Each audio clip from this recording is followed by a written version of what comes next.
Muli po, bago po natin ipagpatuloy ang ikalawang yugto nitong ating magandang kwentong pangkababalaghan, ngayon pong araw na ito ay nais ko lamang pong i-shout out ang mga sumusunod.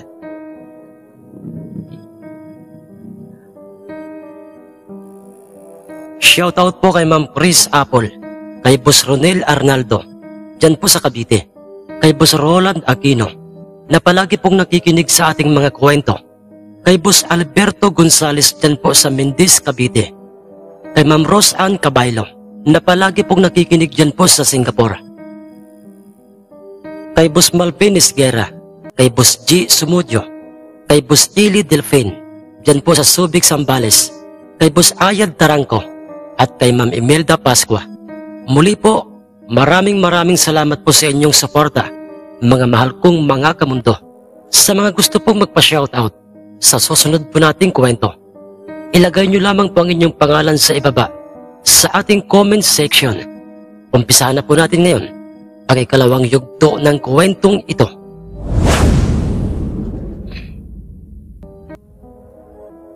Kinaumagahan ay wala nang sinayang pang-oras at mga pagkakataon itong si Itay Miguel. Pagkatapos niyang makapag-almusal, ay naghanda kaagad siya ng kanyang sarili. Nagbihis siya ng mga kasuotang pambundok at nagsukbit ng itak, at ang inaakala niyang bertud, umutyang nakita niya sa lupa at kanyang pinaniniwala ang mutyang nagmula sa mga langgam. Ang pabilog na parang kasing laki lamang ng itlog ng mga butike at kaparehong-kapareho ng kulay sa kristal o malakristal na bato ay nakabalot na sa malinis at puting tela, at yun ay kanyang sinigurong nasa loob na ng kanyang malalim na bulsa ng kanyang suot na pantalong pambundok.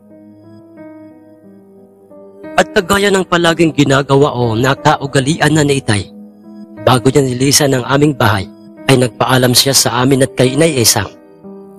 Tinahak na ng kanyang paa ang daan patungong bundok, ang daang patungo sa direksyon ng kinatitirikan ng bahay o kubo ni Lolo Tirong, ang nakilalang mahusay na manggagamot sa aming baryo.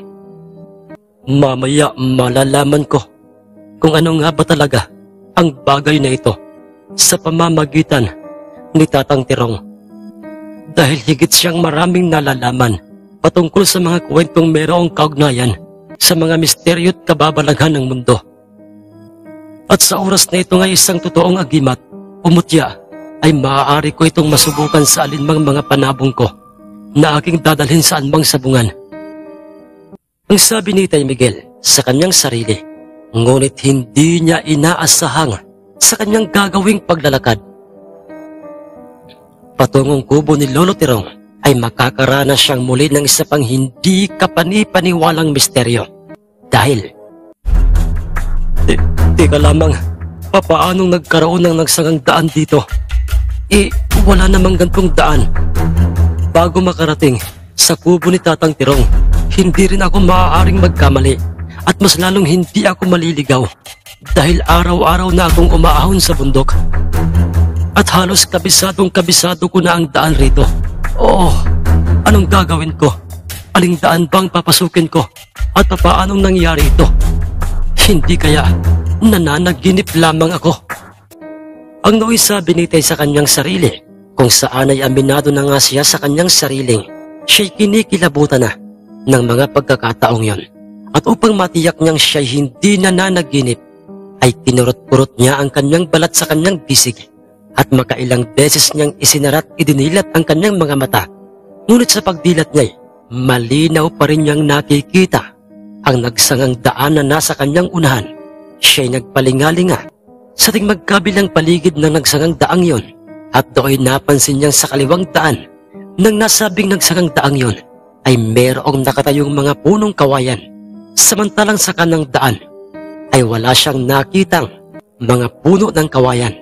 Dahil do'y naisip ni Itay Miguel na siya'y magpatuloy sa paglalakad sa may parteng kaliwang daan, dahil sigurado siyang mayroong nakatayo o nabubuhay na mga kawayanan ang daang patungo sa kubo ni Lolo Tirong.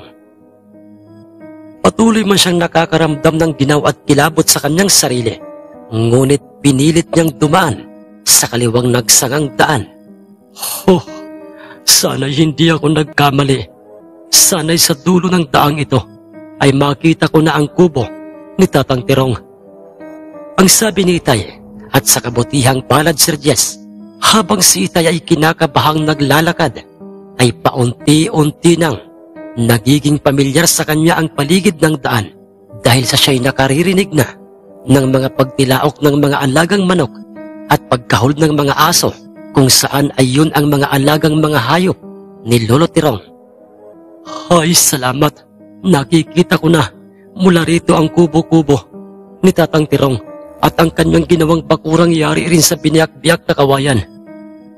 Hindi kaagad nakita ni Itay Miguel ang matandang lalaking manggagamot, kung kaya't naisip niyang tawagin ito ng paulit-ulit sa kanyang pangalan. Dahil sa baka ito'y nasa loob ng kanyang kubo, sa lakas ng mga pagkahol ng tatlong mga aso ni Lolo Tirong at sa ginawang pagtawag ni Itay sa kanyang pangalan ng paulit-ulit, ay lumabas na nga sa kanyang kubo ang nooy paika-ikang may rayumang si Lolo Tirong. Naglakad ito papalapit sa nakasaradong pintuang bakod kung saan ay naroong naghihintay si Itay Miguel. Ikaw pala yan, Iho Miguel. Ay siya, pumasok ka na muna rito sa loob ng aking kubo. Ang pambungad na pagkakasabi ni Lolo Tirong kay Itay. Opo, Tatang Tirong. Magandang umaga po at maraming salamat po at ako po'y pinapasok nyo sa loob ng inyong pong bakuran. Ang sagot ni Itay sa matanda, isinama siya ni Lolo Tirong sa loob ng kanilang kusina upang doon sila makapagkape at makapag-usap. At doy, ano pang atin, Iho? O ano pang may paglilingkod ko sa iyo? Meron ba itong kinalaman patungkol dyan sa nararamdaman kong kargada mo at sa loob ng kanang malalim na bulsang suot mong pantalon?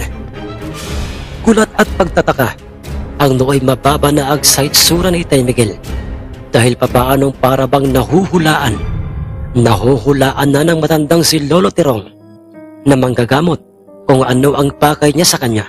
Kung kaya't, kargada Tatang Tirong, papaanong nangyaring parang nahuhulaan niyo po ang sadya ko po sa inyo? Iho, hindi lamang ako manggagamot. Meron din akong kargadang ang kakayahan ay pakiramdaman kung ang taong kaharap ko ba'y may dalang kargada o mas kilala sa tawag na bertud, agimat o mutya.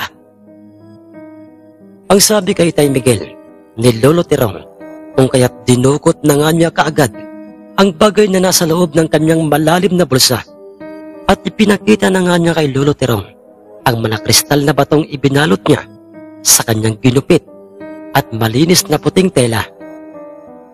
Tatang Tirong, ang bagay po na ito, ano po kaya ito? Ito po'y nakita ko kahapon sa lupang nasa loob ng aking kubo-kubong ginawa para sa kulungan ng aking mga alagang mga panabong. Nakita ko po ito sa lupang pinagbahayan ng mga langgam. Ang sabi ni Itay Miguel kay Lolo Tirong, kasunod ay ibibigay na sana niya sa matanda ang nasabing bagay na yon upang masuri nito nang mabuti't malapitan ang bagay na yon. Ngunit, huwag, Iho. Bakit po, Tatang Tirong? Ang nagtatakang tanong ni Itay Miguel sa naturang matandang manggagamot. Huwag na huwag mong hahayaang may ibang taong makahipo o makakahawak sa bagay na yan. Panatilihin mong ikaw lang o ang palad mo lang ang dadampi sa malakristal na batong yan. Tatang Tirong, bakit po? Mapalad ka, Iho. At nararapat lang na ikaw ay magkaroon ng ganyan dahil kilala kita. Isa kang huwarang ama, isang mabuting tao. Ang makahulugang sabi ni Lolo Tirong kay Itay Miguel,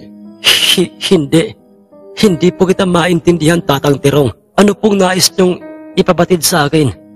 Iho, hindi yan isang ordinaryong bato lang. Dahil isa yang bertud. isang bertod o mutyang nagmula sa mga langgam at yan ay mabisang-mabisa sa lahat ng mga bagay, lalo na sa isang tulad mong mahilig na mag-alaga ng mga manok panapong. Swerte yan para sa isang sapungerong tulad mo. Maswerte ka, iho, dahil maraming mga tulad mong mga sapungero ang nagnanais na magkaroon ng mutyang galing sa mga langgam, pero nabibigo ang mga ito. Pero ikaw, alam kong hindi mo kailanman pinangarap na magkaroon ng ganyan, pero nabiyayaan ka, iho. Ang mahabang pagkakasabi ni Lolo Tirong kay Tay Miguel, dahilan upang mutya. Tatang Tirong, isa itong mutya. Oo, iho. At sa oras na yan, ay madampian ng palat ng ibang tao o mahawa ka nila, anak mo man yan, asawa mo, o maging kaibigan mo, o mga pinsan mo, ay mawawalan na yan ng bisa. Ang dagdag pang pagkakasabi kay Tay ni Lolo Tirong, ang totoo ng mga pagkakataong yon, Sir Jess, ay magkahalong emosyong saya at kaba na. Ang nooy nararamdaman ni Tay, saya dahil sa meron na siyang matatawag na sariling pag-aaring sapin, mutya o kargada para sa kanyang mga panabong. Ngunit nariyan ang kabang kanyang nararamdaman dahil sa hindi niya alam kung papaano ito gagamitin o magkakabisa sa kanyang mga panabong. Kung kaya't upang mawala ang mga alalahaning yon, ay naisip ni Tay Miguel na itanong kay Lolo Tirong ang mga katanungang, Ama, Tatang Tirong, ang totoo po'y naniniwala po ako sa inyo. Kung kaya't naisip ko pong lumapit sa inyo at itanong ang patungkol sa bagay na ito. Pero papaano ko po ito gagamitin? Papaano po ito magkakabisa sa aking mga panabong? Ang tanong ni Tay kay Lolo Tirong, hindi naman ito nagdalawang isip na sagutin ang kanilang mga katanungang yon dahil madali lamang, iho. Ganto, yang malinis at kapirasong puting telang pinagbalutan mo sa bertod ng mga langgam ay ibabaon mo sa lupa sa mismong tapat ng kulungan ng isang panapong na iyong mapipiling dadalhin sa sapungan. Kung bukas po isasabong ang iyong napiling panapong, magtatakip silim pa lamang ay ibaon mo na sa lupa ang bertod na yan. Tiyakin mo lang na wag kang magbabago ng isip. Kung ano ang napili mong panapong, ayun na ang dadalhin mo. Kukunin mo lang sa ilalim ng lupang pinagbaonan mo ang bertod na yan. Sa oras na meron ka ng bagong mapipiling panabong, kagaya ng una, pagsapit ng takip silim, ay muli mo yang ipapaon sa lupa sa mismong tapat ng kulungan ng iyong napiling panabong. At pagkatandaan mo ito, iho. Excuse me po. Iwasan mong mabasayan at makita ng ibang tao maliban sa ating dalawa. Dahil tiyak, pagkakainteresan nilang agawin yan sa'yo sa kahit na ano pang paraan. Ganoon po ba, Tatang Tirong? Salamat po sa inyo. Pero, Tatang Tirong, meron lang po sana akong huling tanong sa inyo. Sige lang, iho. Ano yon? Basta't may kinalaman sa mga kababalaghan o misteryo, ay masasagot ko yan. Salamat po. Salamat po, Tatang Tirong. Kuwan, ano po ang magiging bisa ng bertod na ito para sa aking mga panabong? Magandang tanong yan, iho. Heto, ang panapong mo, bagamat mamamatay na o nag-aagaw buhay na, ay magagawa pa rin itong gumanti ng pagpalo o pagtuka sa kanyang kalaban. At sa oras na mangyari yon, asahan mong panalo na ang panapong mo at magsaya ka na, iho. Ang totoo niyan, Sir Jess, napaisip noon si Tay Miguel. Nagduda siyang baka siya'y binibiro lang ng matandang manggagamot. Ngunit alam niyang seryoso ang kanilang usapan at hindi yun magagawa sa kanya ng matanda ang magbiro sa kanya. Tatang Tirong, papaano po may dideklarang panalo Ang aking panabong kung sabi niyo po kanina ay parang mamamatay na po ito. Dahil iho, tiyak na tatakbo. Tatakbo na ang kanyang makakatunggaling panabong. Yan ang tunay na bisa ng birtod ng mga langgam. Tatakbo ang katunggali niyang panabong na kahit pa'y wala itong tinamong tusok ng tari sa kanyang katawan at hindi na ito gaganti pa ng tuka sa iyong panabong. Mahirap paniwalaan, di ba iho? Pero ganoon talaga pag mga usapang pangkababalaghan, lalo na pagdating sa mga mutya at ikaw mismo ang makakasaksi noon at masasabi mong totoong lahat ang mga sinabi ko sa iyo. Ang sabi ni Lolo Tirong kay Itay, bagamat yun ay mahirap paniwalaan, Sir Jess, ngunit natitiyak niyang nagsasabi ng totoo sa kanya si Lolo Tirong at ito'y hindi nagbibiro. Ganoon po ba, Tatang Tirong? Sige po, susundin ko pong lahat ang mga sinabi niyo at ipinaalala sa akin. Hindi ko po ito ipapakita kanino man at ipapahipo. Dagdag pang sabi ni Tay Miguel, ngunit naglalaro na noon sa kanyang isip na upang mapatunayan niya sa kanyang sariling totoo ang magiging bisa ng mutyang batong yon na galing sa mga langgam, ay otomatikong pumasok sa isip niyang subukan niya itong gawin, susubukan niya itong gagawin o gamitin sa isa man niyang mapipiling dadalhing panabong. Saan mang lugar na merong magaganap na sultada o sabong. Kuwan po, Tatang Tirong. Maraming salamat po sa mga kaalamang pangkababalaghang ipinaliwanag niyo po sa akin. Nga po pala, Tatang Tirong, magpapaalam na po muna ako sa inyo na uuwi na muna sa amin upang pakainin ang aking mga alagang mga panabong. Ang may galang na pagkakasabi ni Tay Miguel, Ganoon pa, iho, Miguel. Siya, sige. Tatalikod na sana't aalis na ng kubo ni Tatang Tirong itong si Tay Miguel. Ngunit mayroong biglang pumasok sa kanyang isip. At yun ay, teka lamang po, Tatang Tirong. Oh, ano yun, iho? Ba't parang ikaw ay kinikilabutan? Meron ka pang sasabihin o itatanong sa akin? Ang nagtatakang tanong sa kanya ng matanda, o kay Tay Miguel, opo, Tatang Tirong, dahil po sa makailang beses ko na pong pagparito sa inyong kubo at pagpabalik-balik sa bundok. Pero alam niyo po bang kaninang ako'y nasa may parteng kawayanan na? Ay ano, iho?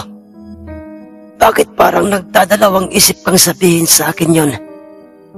Ay, meron po akong napansing bago o kakaibang ngayon ko lamang po naranasan. Tatang Tirong, kinilabutan po ako kanina at binala ko na po sanang wag nang tumuloy pang pumarito. Dahil po sa nasaksihan ko pong nagsagang daan sa may parteng kawayanan. Tatang Tirong, wala pong nagsagang daan sa may parteng yon. Pero kanina po'y meron na po. Paano po nangyari yun, Tatang Tirong?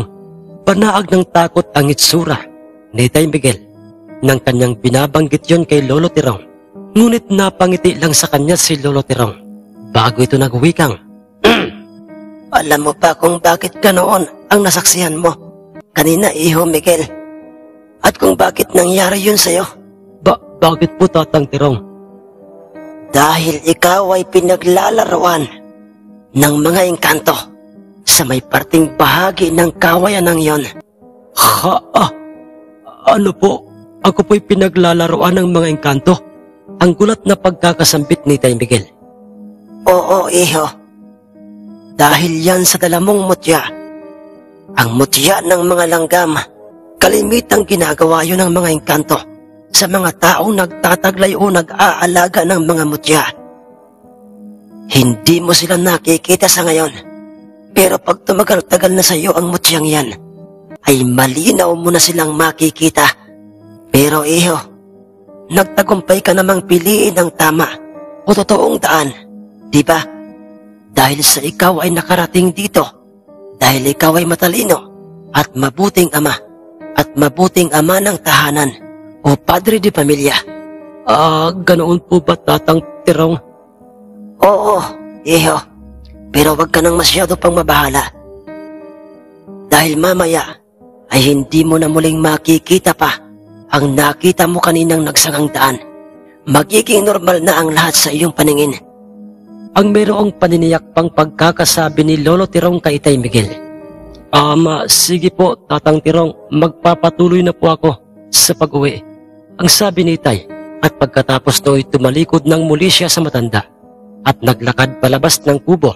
Pagkalabas ni Itay ng kubo, ay nagtaka si Itay sa tatlong mga alagang mga asong alpas ni Lolo Tirong. Dahil nang kaninang dumating siya ay kinakahul at inaangilan siya ng mga ito.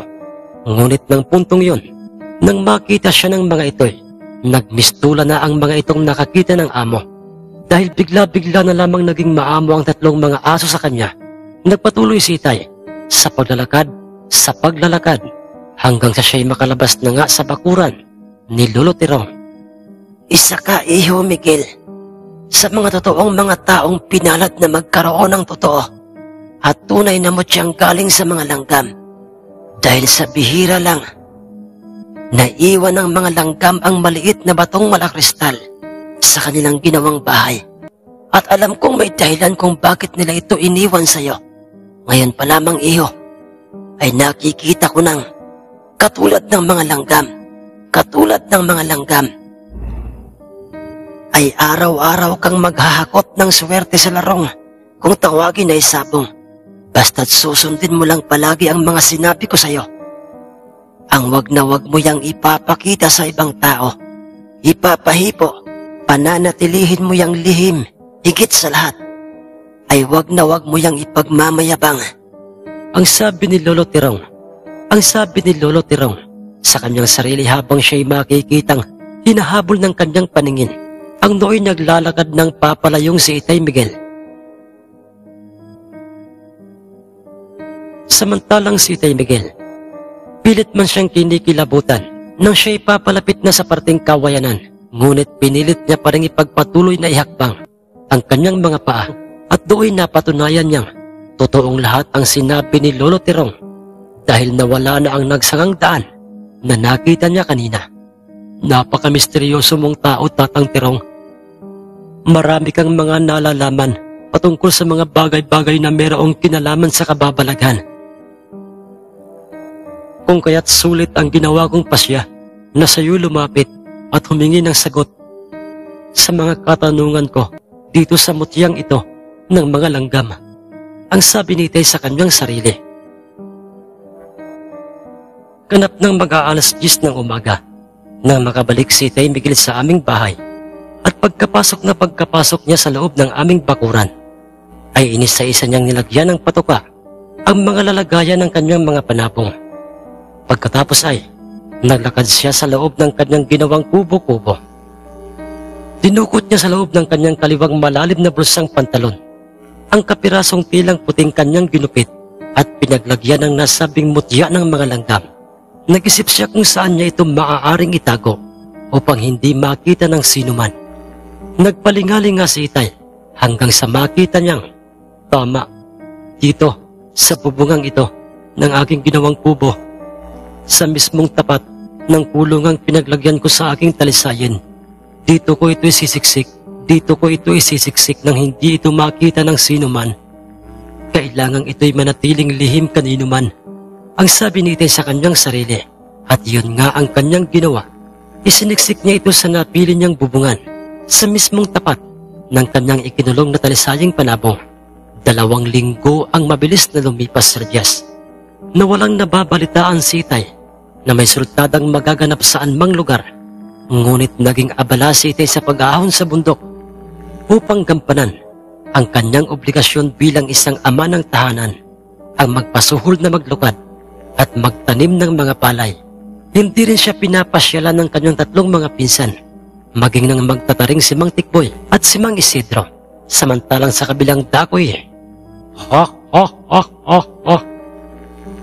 Alam niyo ba ang dahilan, Gaudoso at Jorlito, kung bakit ko kayo muling ipinasundo sa bayan at dinala dito sa aking baryo?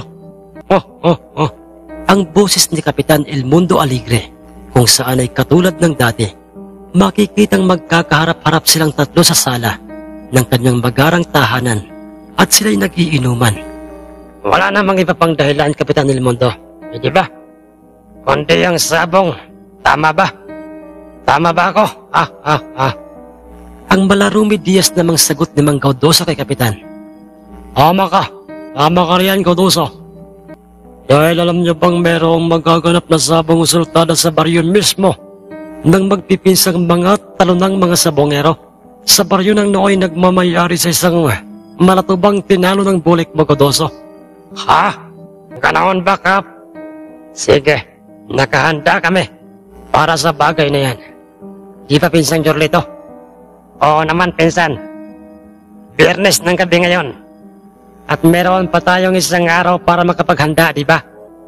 Sa ngayon ay mag-inumang muli tayo at ipagdiwang na natin ang tagumpay ng ating mga panabong.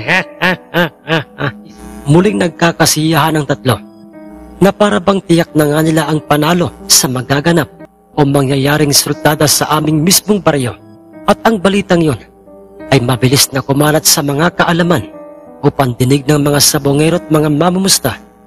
At hindi yun nakalusot sa kaalaman ng tatlong mga pinsan ni Itay Miguel dahil kinaumagahan mismo at araw na yun ng Sabado ay muling.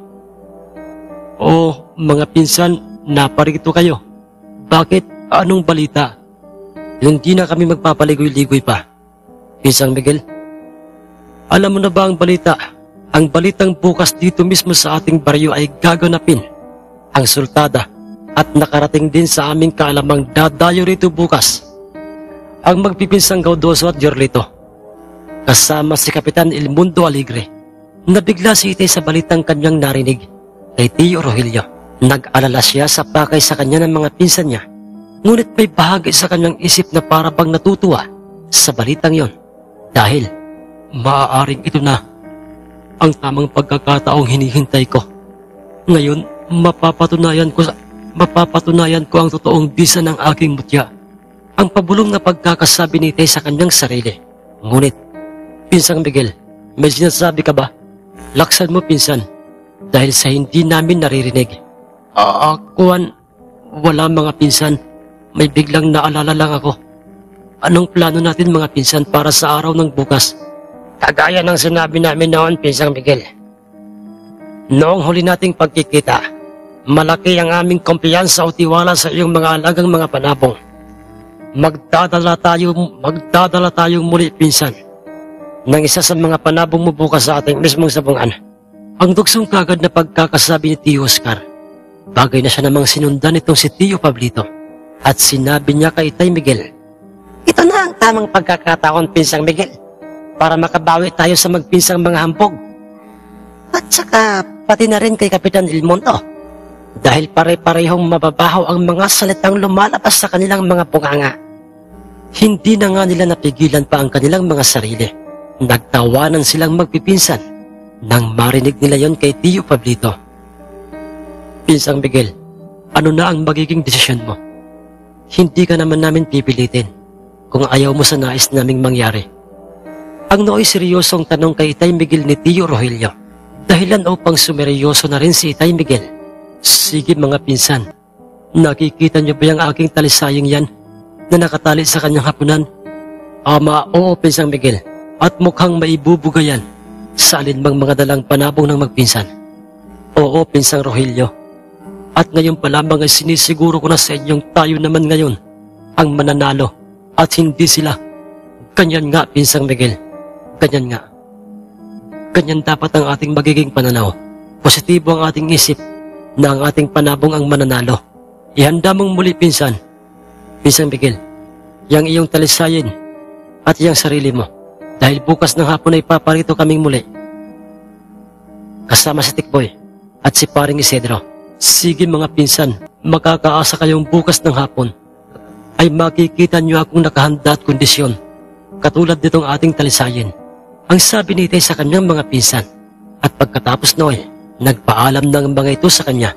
Mamayang takip silim ay uumpisahan ko ng ibaon sa lupang nasa mismong tapat ng kulungan ng aking talisayin ang mutya ng mga langgam. Hahayaan ko ito doon Hanggang sa muling mayroong magaganap na sultada, malaki ang tiwala ko kay Tatang Tirong. Kaya't nasisiguro kong magkakatotoo ang kanyang mga sinabi sa akin patungkol sa mutya ng mga langgam. Ang sabi ni Itay sa kanyang sarili, na siya namang ginawa niya nang sumapit na nga ang takip silim. At nang sumapit na nga Sir Jess ang kinasasabikang oras at pagkakataon, ni Itay Miguel, makikita ng magkakasama silang magpipinsan, kasama ang dalawang sinamang Tikboy at si Mang Isidro sa kanyang ginawang kubo, at pare-pareho na nga silang lahat ng mga pormado o mga nakahanda na nga pumuntang sabungan. Kaibigang Miguel, ilagay mo na sa loob ng iyong bayong yung ating pambatong talisayin. Nasa ating sabungan na ngayon ang tatlong mga hambog na mga sabongero at nagpapamalas na naman sila ng kanilang kagaspangan ng mukha dahil sa ibinibida na naman ni Kapitan Ilmundo ang bolek at mayahing panabong ng magpisang sabongero. Ang sabi ni Mang Isidro kay Tay Miguel, bagay na siya namang sinunod ni Tay Miguel. Maingat niyang binuksan ang panara ng kulungan ng kanyang talisayin at hinayaan niya itong nakabukas. Hinimas-himas niya muna't sinuri ang kanyang talisaying panabong bago niya ito, buong ingat, na ipinasok sa loob ng bayong. Yan ang wag na wag nilang uugaliin. Ang mag-asalhari sila sa ating sabungan. Alalahanin nila, pare-pareho lamang silang tatlo. Pare-pareho lamang silang tatlo ng mga dayo sa ating sariling baryo. Ang dalawang magpinsang Gaudoso at Jorlito, Asuncion, ay parehong tagabayan.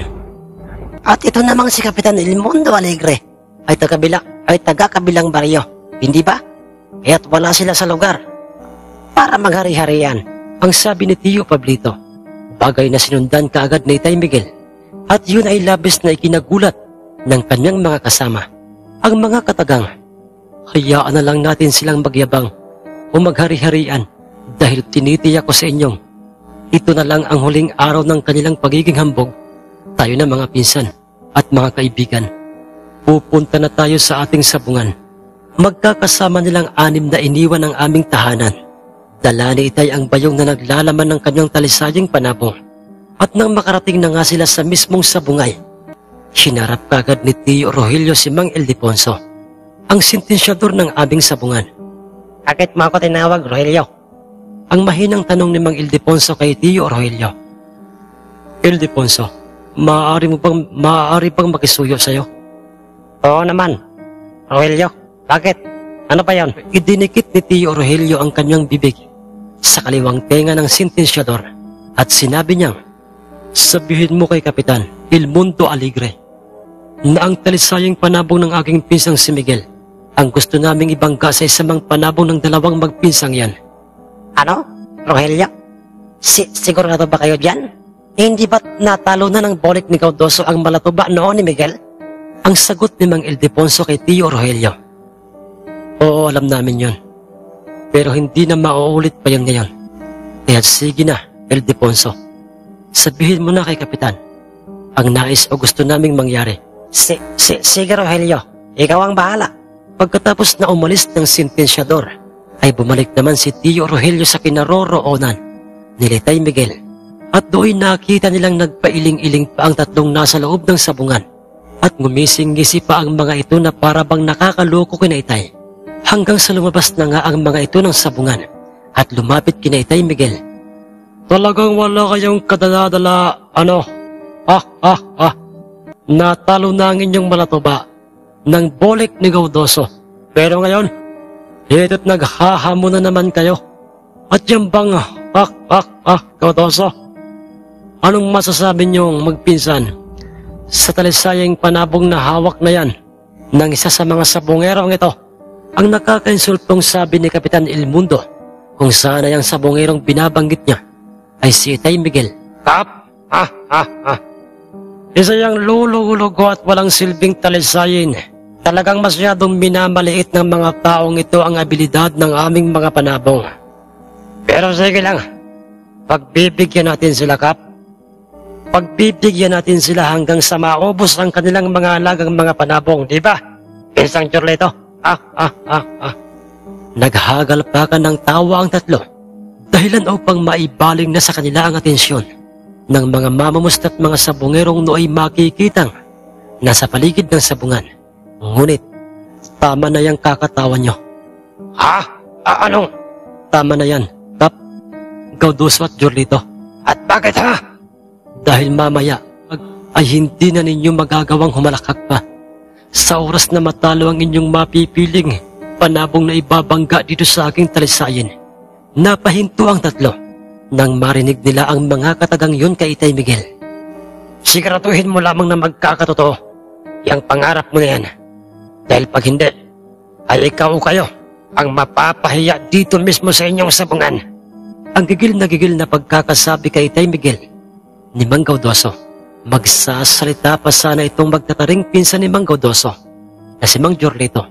Ngunit sumingit na si Mang George na isa sa mga namamahala ng aming sabungan at sinabi nito, tama na yan, yung usapang yan. Kayo, Kapitan Ilmundo at kayong magpinsan, kung alin man sa inyong dalawang panabong ang gusto nyong ibangga o itapat sa talisayin ng aming kabaryong si Miguel, ay dalhin nyo na sa loob ng sabungan. Maubos ng oras. Kapitan Ilmundo, ano yun, Gaudoso? Katulad noong kami ay nasa inyong sabungan, noong laban itong aking bolek sa malatubang panabong ng taong ito na nagngangalang si Miguel, ay ikaw na muna ang bahala sa mayahin ni Pinsang Jorlito. Oh, sige, Gaudoso, Pinsang Jorlito. Tayo na sa loob ng sabungan. Kargahan mong muli ng tari ang kaliwang paanan nitong aking bolek. Sige, Pinsang Gaudoso. At pagkatapos na mapasa kamay ni Kapitan Ilmundo ang mayahing panabong ni Mang Jorlito, ay iritadong tumalikod na kinaitay ang dalawang magpinsang maghambog. Pinsang Miguel at Tikboy, sumunod na kayong dalawa sa loob ng sabungan. Ang sabi ni Tio Rogelio kinaitay, sige mga pinsan, kaibigang Isidro, dito na muna kayo at kami papasok na sa loob ng sabungan. At pagkapasok nila Itay sa loob ng sabungay, pinaragahan na kaagad ni Mang Jorlito ang taring may lason o danyo, sa ibang lengguwahe kung tawagin, ang kaliwang paanan ng bolek ni Mang Gaudoso. Samantalang si Mang Tikboy ay napansin kaagad ni Itay Miguel ang panginginig ng kanyang kamay habang ikinakarga nito ang matalas niyang tari sa kaliwang paanan ng talisayin ni Itay Miguel. Kaibigang Tikboy, Kaibigang Miguel, bakit? Huwag kang kabahan, huwag kang matakot kung gaano kalaki ang inyong tiwala sa akin at sa aking mga panabong. Ay ganoon rin kalaki ang tiwala ko sa iyo bilang isang mahusay na magtatari. Ang sabi ni Itay sa aming magtataring kabaryong si Mang Tikboy. Salamat, kaibigang Miguel. Pinakabahan kasi ako dahil sa mga sinabi ni Gaudoso kanina. Panakot lamang nila yon, kaibigan. Ang katulad nila'y isang latang maingay kapag kawala itong laman. Malaki ang naitulong ng mga sinabing yun ni Itay Miguel sa magtataring si Mang Tikboy dahil bahagyang nawala o nabawas-bawasan ang kanyang nerbiyos sa magpinsang sabungerong tagabayan.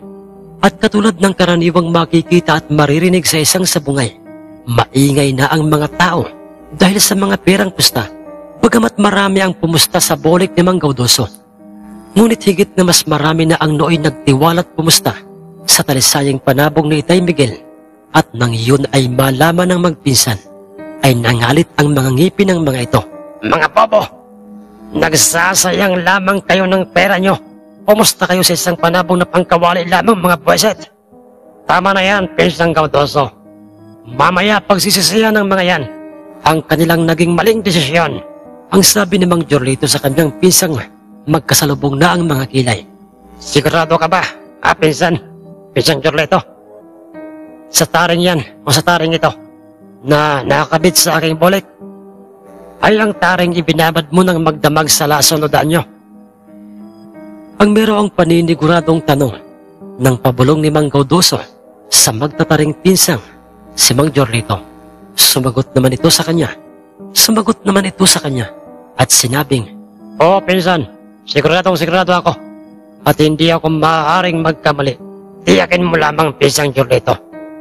Dahil sa oras na ikaw ay magkamali, ay tiyak na ang ating kahihiyan sa lugar na ito." At nang tuluyan ang makumpleto ang mga perang pustay, Kasama na nga doon ang mga pusta nila Itay. Ay wala nang sinayang pang oras at pagkakataon ng Kristo at sentensyador ng sabungan. Pinagharap na nga nila sa ikalawang paghaharap si Itay Miguel na mayroong talisayang panabong at si Mang Gaudoso na may hawak muli na isang bolik na panabong sa gitnang bahagi ng maingay na sabungan. Pinagharap nila't pinarehong dalawa ang mga panabong. Naunang tumuka sa ulo ng bolik ang talisayan ni Itay at halos ayaw niya itong bitawan. Kumanti rin ang pagtuka ang bolik sa ulo ng talisayan. Ngunit dumaplis yung seryas sa ulo ng talisayan ni Itay. Sige na, tanggalin nyo na ang mga kaluban ng mga tari at bitawan na ninyo ang inyong mga panabong. Ang sabi sa kanila ng sentensyador ng sabungan. At nang pareho na ngang walang kaluban ang mga tari ng dalawang mga panabong, ay kinarehong muli ng dalawa ang mga ito. Sa kamarahang ibinabat binitawan sa lupang sinaunang sabungan ng naturang baryo, pinupog kaagad ng mga pagpalo ng talisayan ang bolik at halos ayaw na nga niya itong bitawan. Ngunit nakapagtatakang matikas pa rin ito o brusko pa rin sa kabila ng mga sunod-sunod na mga pagpalo ng talisayan ni Itay sa nasabing bolik, at walang makikitang ito may tinamaan ng tari sa angmang parte ng kanyang katawan. Nakatayo pa ring tuwid katulad ng talisayan ni Itay Miguel ang naturang bolik. May ilang segundo pang pinakikiramdaman ng dalawang mga panabong ang bawat isa, na para bang naghihintay lamang silang pareho kung sino ang unang aatake. Nang walang ano-ano'y tumalon ng napakataas ng bolik, tumingalang bigla ang talisayan ni Itay. Pagbagsak nito sa talisayan ay walang palya nitong pinalo. Nang pinalo ang talisayan, hiyawan na ang mga taong nagsisiksika na sa paligid ng sabungan. Napangising parang asong bangaw o asong ulol ang dalawang magpinsan dahil nang huminto sa mga pagpalo ang bolik nila sa talisayan ni Itay Miguel, ay nakalublob na lamang ang talisayan sa lupang nasa may parteng gilid ng sabungan. Paktay na yung talisayan, pinsan. Panalo tayo, pinsan Gaudoso. Ang pasigaw na pagkakasambit ni Mang Jorlito sa kanyang pinsan. Ngunit, pinsan, Anong pero, pinsan? Pinsan Gaudoso, bakit pa? Tingnan mo si Miguel. Yung may-ari ng talisayan niyan. Ibinaling naman kagad ni Mang Jorlito ang kanyang paningin sa nooy kinatatayuan ng dalawang si Itay Miguel at si Mang Tikboy. At doy, bakit ka naman? Taliwas ito noong laban ng kanyang malatuba sa baryo nila Kapitan Ilmondo. Noong matalo ang kanyang malatuba, ay parang niyuping lata ang kanyang itsura. Pero ngayon, nakangisi pa rin siya. Pinsan Gaudoso, huwag mo na siyang pansinin. Siguro'y nasisiraan na yan ng bait. Ang sabi ni Mang Jorlito, samantalang nang dinakma at sinuri ng sentensyador ang talisayan ni Itay, ay do'y nakita nitong tabtad na ito ng mga tusok ng tari. Pero ganoon pa may, ay nananatili pa rin itong humihinga at gumaganti naman ito ng pagtuka sa bolik sa oras na ito'y kanyang inilalapit sa ulo ng bolik. Animal, ba't ka naon? Ba't nag-aagawa pa rin kumanti ng pagtuka ng talisayan yan sa ulo ng aking bolik? Sayaan mo na yan, pinsan. Hindi rin magtatagal, ay matutudas na rin yan. Ang sagot ni Mang Jorlito sa kanyang pinsang nooy makikita na itong iritado na. Sa ikalimang pagkakataon na pinangharap ng sentensyador ang dalawang mga panabong upang masintensyahan na ang mga ito kung sino sa kanilang dalawa ang magiging panalo, ay do'y gumanti pa rin ang pagtuka ang talisayan ni Itay Miguel. Ang talisayan ni Itay Miguel, bagamat ito'y makikitang nang hihinat duguan na ang kanyang tuka, at nang ito'y parehong binitawan ng sentensyador sa sahig ng sabungay, nagimbal ang lahat, Sir Jess, sa isang pangyayaring hindi inaasahan ng lahat, lalong-lalo na nga ng magpinsang sabungerong tagabayan, dahil pumalo kaagad ang talisayan ni Itay Miguel sa bolik ni Mang Gaudoso. Sa kanyang parating suso, malakas ang pagkakapalong yun, dahilan upang ito'y mapasubsob sa sahig ng sabungan at nangisay-ngisay. Hindi. Imposible. Paano? Pasigaw na pagkakasabi ni Mang Gaudoso.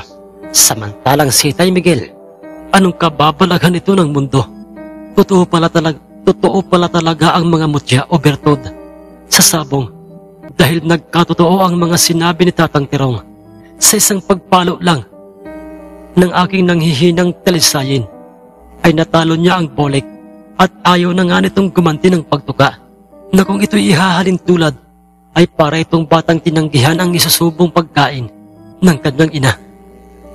Ang sabi ni Tay sa kanyang sarili kung saan ay nooy kasalukuyan ng maririnig ang sigawan ng mga taong pumusta sa kanyang talisaying panabong at kabilang na nga doon sina Tio Rogelio, Tio Oscar, Tio Pablito at ang magtataring si Mang Tikboy at si Mang Isidro dahil iniangat na nga ng sentensyador ng sabungan ang buhaypat. Ngunit nang hihinang panalong talisayo ni Tay Miguel, ngunit ang bolik ay tudas na Sir Jas. Muli po mga mahal naming mga kamundo, abangan nyo po ang ikatlo at huling yugto ng ating padalang magandang kwentong pangkababalaghang ito. Maraming salamat pong muli sa lahat ng mga nakikinig ngayon at makikinig pa lamang. Salamat po sa inyong suporta. Maraming salamat po at magandang araw po o gabi sa inyong lahat.